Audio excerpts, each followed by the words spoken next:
Oh, we've had some super good times in church. I could tell you zillions of stories. Edith Bond is probably going to kill me, but this is probably one of the funniest stories that ever happened to me. I had just graduated from Baylor. Went to work down the street here at First Baptist Church as youth minister, where I served for almost 2 years. Edith was the director of the children, primary, beginner, nursery division of the church, and I had the young people and the college students. Some college students weren't so young, so we included everybody at that time. And it was there at that church that I learned how much fun you could have on a church staff. I didn't know you could have fun at church. I thought everybody hung around the mimeograph machine, if you're on the staff, just humming hymns all week, you know. Found out that wasn't true. They occasionally listened to FM. They're normal. And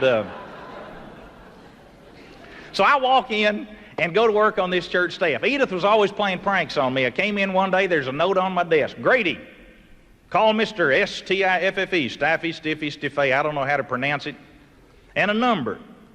So I dialed the number. It's a good chance to practice my ministerial voice. Now, God calls a man into the ministry, but you have to work on your own ministerial voice. Really, you on the parking lot, it's okay to say, "Morning, Miss Hawkins," you know, but in the pulpit, you have to say, "Our Heavenly Father." You know, kind of thick it up. You know, people don't ever trust you up here if you talk normal. So I decided that I was going to have a good chance here, nobody to test me out, so I dialed, and the man answered on the other end of the phone and sort of gargled. I couldn't understand what he said. And that's a pretty close translation, I think. Since I didn't understand him, I just waded on in and I said, "This is Grady Nutt speaking." And I almost giggled at myself, really. "This is Grady Nutt speaking. I'm returning." This is another thing you have to do if you're in the clergy. You have to sort of sloop and slurp your voice. It helps, you know. You go, "I'm returning a call." You know, kind of like that. That's true.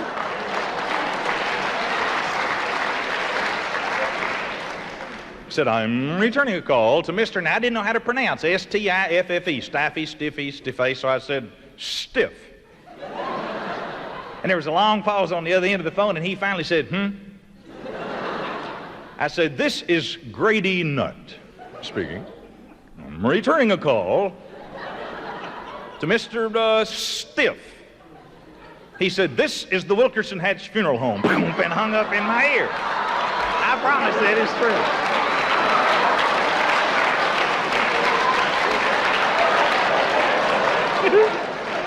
And I put the phone down so humiliated, just clink, you know.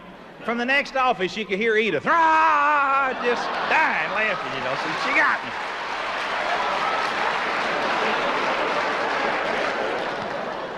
So that's when I found out you could have fun at church and it was okay.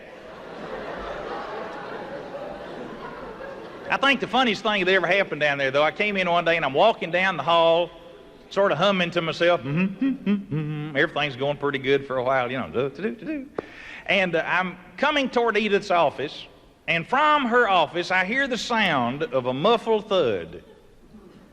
Sort of a dead thump, thump, thump, thump, just sort of muffled thud. Now, I normally don't pay a lot of attention to muffled thuds. Very few muffled thuds have ever blessed my life. I generally just acknowledge it mentally, say, "Behold, a muffled thud," and, you know, kind of move on. Really, you go around pondering muffled thuds and you'll waste ponders. You know, it isn't worth it. So I started to say, "Behold, a muffled thud." And about the time I get even with her door, I hear Edith start laughing uncontrollably. Rah! Now I care what the muffled thud is. So I go charging in, and there's Edith across her desk, pounding her fist, slumped in hysterical laughter. Just screaming. Now, the background of the story is this. Edith was the director of the beginner, primary, nursery, kindergarten division of the church, the little dinky dudes. And she had a policy that if you came into Sunday school and brought your baby and he was wearing the little ruffly diaper covers, 3 snaps on each hip, smelling of Johnson's, you know, hopefully.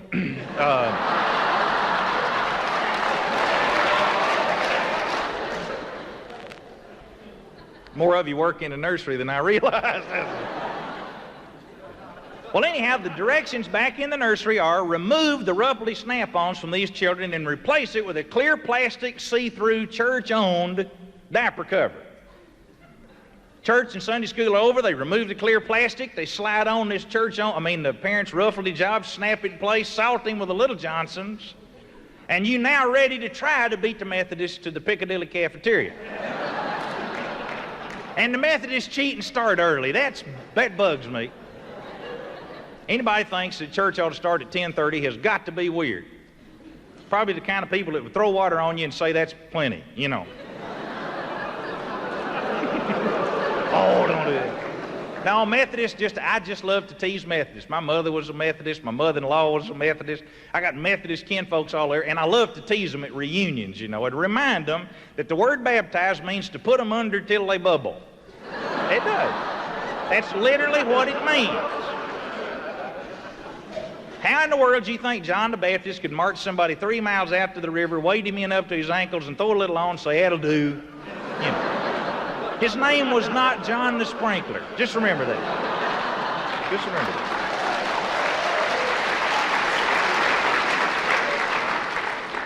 Pardon me for getting off on that, but I have sort of a burning zeal. If I can just help one Methodist.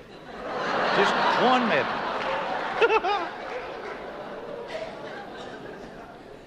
Well, anyhow, Edith has a policy that they're supposed to remove the plastic and re-ruffle your kid, okay?